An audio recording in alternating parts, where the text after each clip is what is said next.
नमः श्रीवर्धमानाय निर्धूतकलिलात्मने सालोकानां त्रलोकानां यद्विद्यादर्पणायते।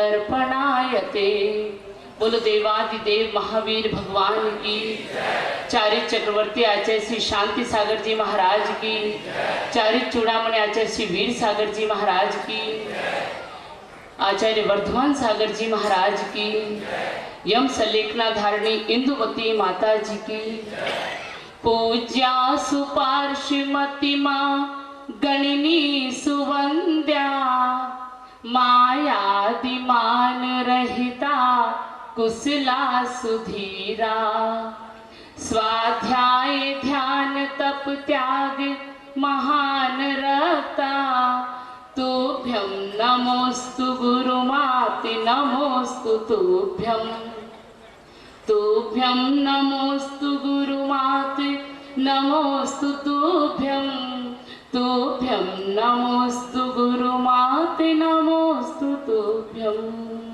बोलो परम पूज्य गुरु माता आरिका गणनी सुपार्श्वती माता जी की, आरिका संघ की। आज हम यादों की बारात लेकर आए हैं। आरिका सुपार्श्वती के दीक्षा दिवस को स्वर्णिम दिवस की सौगात लेकर आए हैं। संयम वर्धित करो श्री मात का उपदेश है और जैनियों के लिए नहीं, ये विश्व को संदेश है। जैनियों के लिए नहीं, ये विश्व को संदेश है। परम पूज्य आरिका गणनी सुपार्श्वती माता जी के हम 50वें स्वर्णिम अमृत महोत्सव मनाने के लिए एकत्रित हुए हैं। एक वर्ष पहले से चर्चा चल पड़ी थी, विशेष तौर से हमारे बंगाल, बिहार और पूर्वांचल में बार बार लोगों के जब फोन आते थे, माता जी का दीक्षा दिवस कब है, कब है, कब है। क्योंकि मुख्य दिवस तो माता जी का भादवा सुदी छठ 10 लक्षण के पंचमी के दूसरे दिन ही माता जी का मुख्य 10 लक्षण के दिन ही दीक्षा दिवस होता है। लेकिन उस समय लोगों ने अपनी असमर्थता व्यक्त करते हुए कि हमें ये लाभ ना मिल पाएगा और हम स्वयं भी उसका लाभ ना ले पाते, इसलिए हमने इन दोनों में माता जी के उत्सव मनाने का एक मन बनाया। घड़ी बड़ी तीव्र गति से चलती है, कहती है टिक टिक, लेकिन स्वयं नहीं टिकती। चल रही है, 10 बज रहे हैं। कल माता जी का उपवास था, आज पारणा है और कल फिर उपवास होगा। मैं ज्यादा क्या कहूं इनके लिए, क्योंकि समय की गति बड़ी तीव्र है। यूं तो विकल्प नहीं है, माता जी का एक ही बात हुआ करती, एक उपदेश है ये बहुत बड़ा हमारे लिए कि सामायिक के समय आहार करना मुझे पसंद नहीं है। इसलिए माता जी को समय की बड़ी पाबंदी रहती है, समय की बहुत बड़ी पंचुलिटी हुआ करती है। मैं सबसे प्रथम नमन करती हूँ उन अणची माँ को जिन्होंने एक भंवरी बाई के रूप में एक बेटी को जन्म दिया। उस युग में जन्म दिया जिस युग में बेटी की कोई विसात नहीं हुआ करती थी। उस युग में जन्म दिया जिस युग में प्रत्येक घर में कहा जाता था 2 कलम नहीं चलती, बेटी को पढ़ाया नहीं जाता, बेटे को पढ़ाया जाता है। उस युग में जन्म दिया जहां एक बाल विवाह की प्रथा थी। उस युग में जन्म दिया जहां लड़कियों को 4 दीवारी में बंद कर दिया जाता था।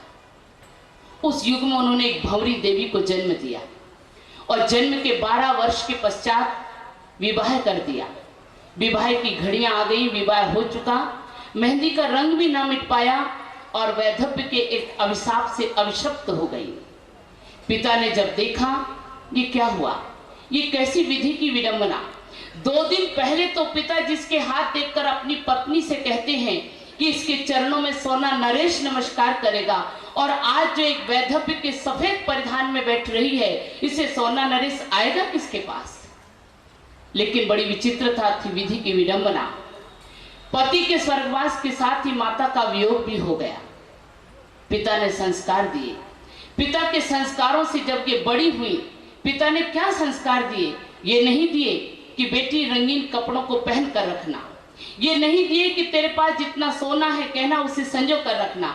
एक संस्कार दिए कि तेरे पास जो कुछ अपने सास ससुर को सौंप देना, चाहे पीहर से मिला हो या ससुराल से मिला हो।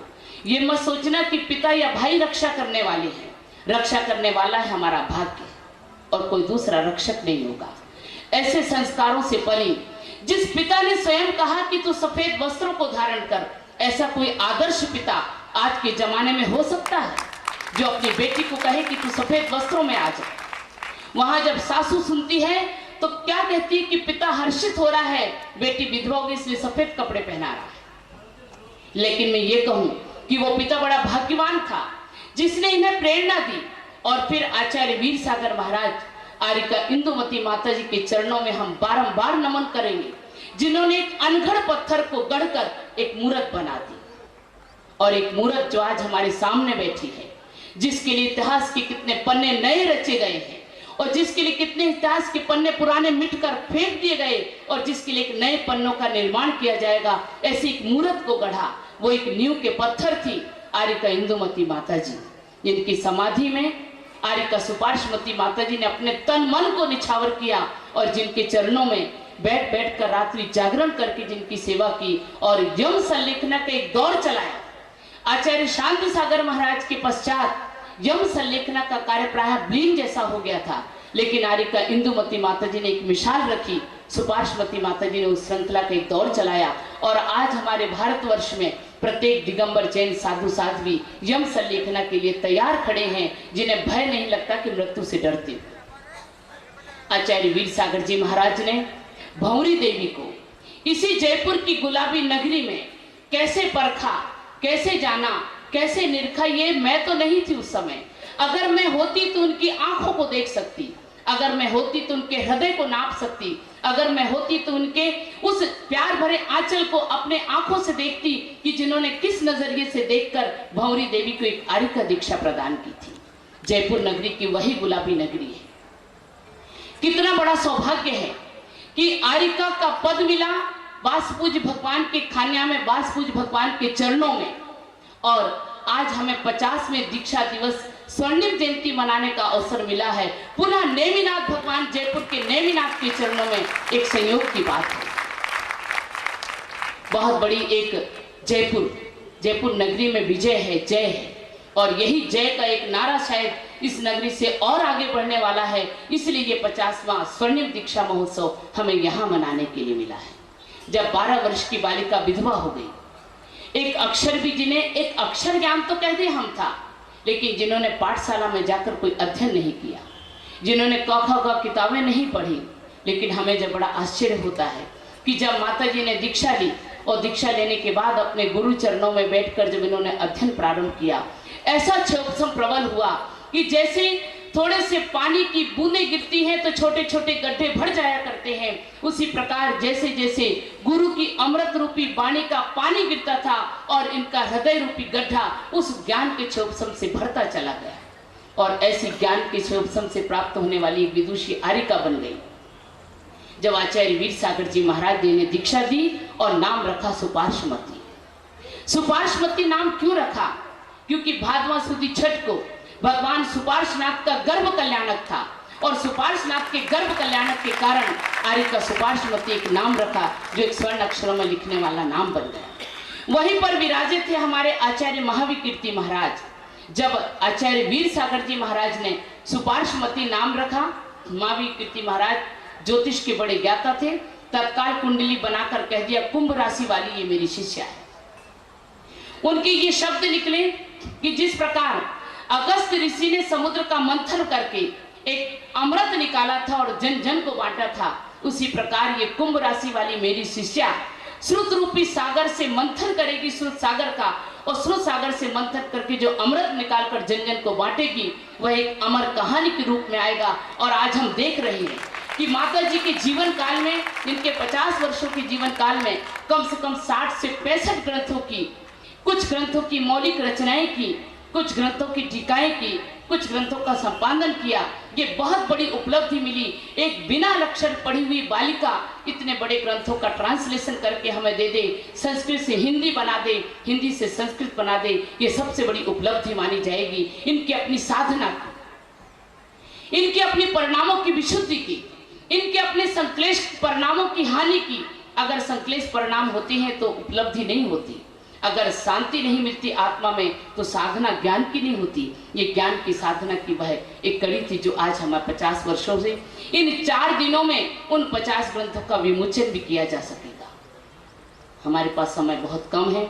मैं अपनी गुरु माँ के चरणों में बार बार विनयांजलि अर्पण करते हुए एक ही प्रार्थना करती हूँ, एक ही कामना करती हूँ कि माँ, जिस प्रकार 50 वर्षों का दीक्षा का काल आपके जीवन का बीता है, अब मात्र आपके जीवन के 9 वर्ष और बचे हैं, क्योंकि इन्होंने एक संलेखना अपने मन में धारण कर रखी, 12 वर्ष की संलेखना ले ली, उसमें से 3 वर्ष तो बीत चुके हैं, अब मात्र 9 वर्ष बचे हैं।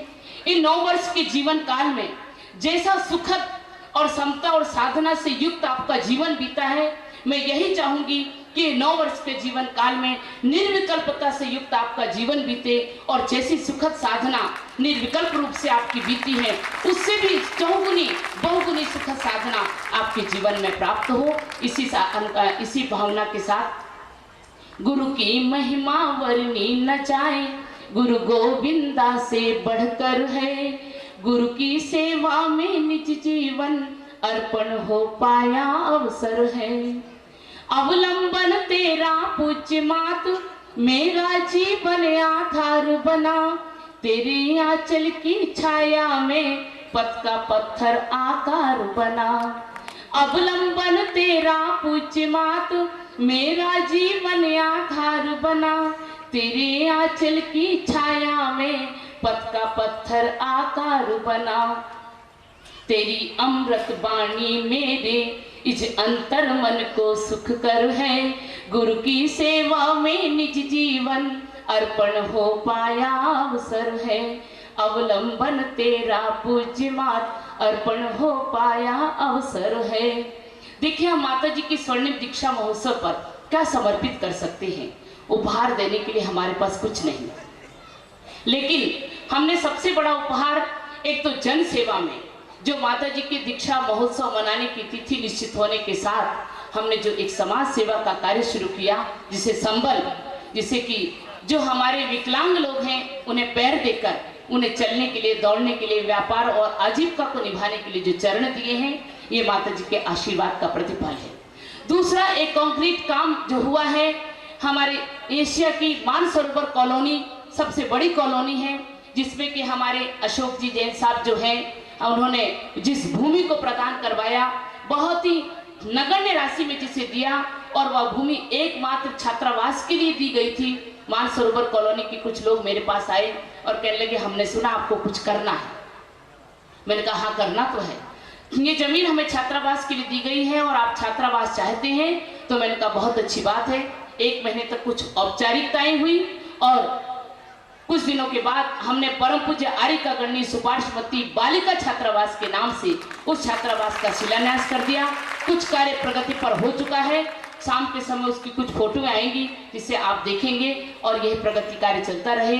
हम इसलिए करना चाह रहे हैं कि जो आज हमारे संस्कार विहीनता बच्चों में, नारियों में, महिलाओं में, पुरुषों में आ रही है, उस संस्कार की नींव उन पर पड़े और वह संस्कार आगे बढ़ते चले जाएं। ये परम पूज्य आर्यिका गणनी सुपार्श्वती माता जी का सानिध्य पाते रहें, आशीर्वाद पाएं और अपने उस मार्ग का निर्देशन पाती रहें। इसी कामना के साथ परम पूज्य गुरु माता आर्यिका सुपार्श्वती माता जी के चरणों में शत शत वंदन।